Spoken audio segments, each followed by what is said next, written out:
La campagne impôt sur le revenu dans le Maine-et-Loire, ça représente 116 000 déclarations de revenus à exploiter, déclarées et exploitées ensuite dans nos services.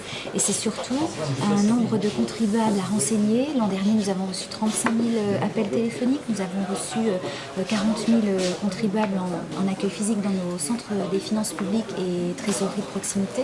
Donc vous voyez que ça représente vraiment un temps fort dans l'année fiscale. Alors, sur les 116 000 déclarants, oui.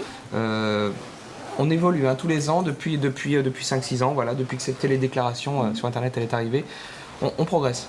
Alors, la plupart de nos concitoyens déposent toujours leurs déclarations sous forme papier. Les déclarations qui arrivent en ce moment même dans les boîtes aux lettres et qu'on devra déposer au maximum au 30 mai, sous forme papier.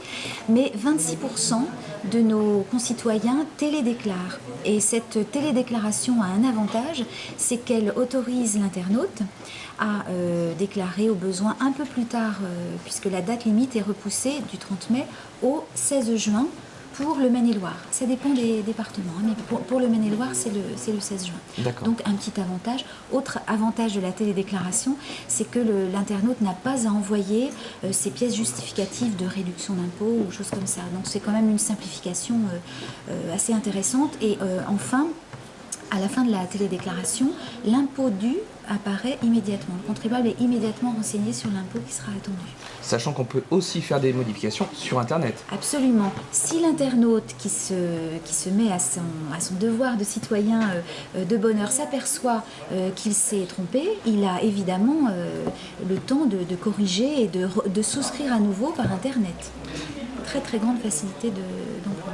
Question purement pratique, allez, on imagine que je n'ai jamais télédéclaré, je ne suis jamais allé sur Internet pour déclarer.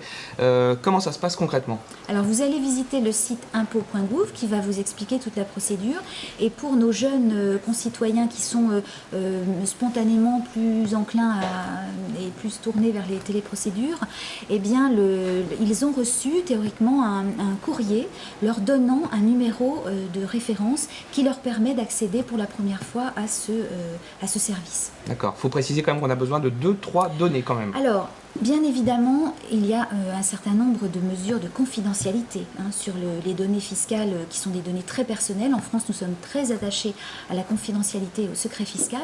Donc, bien évidemment, l'internaute doit se munir de documents qui sont sa déclaration de revenus de l'année, papier qu'il a reçu dans sa boîte aux lettres, et l'avis d'imposition reçu précédemment. Donc, l'avis d'imposition, le dernier avis d'imposition et sa déclaration vierge qu'il a reçu papier. Pour quelqu'un qui a déjà télédéclaré, il a tous ces éléments d'ores et déjà dans ses données préimprimées. D'accord, voilà. Très bien.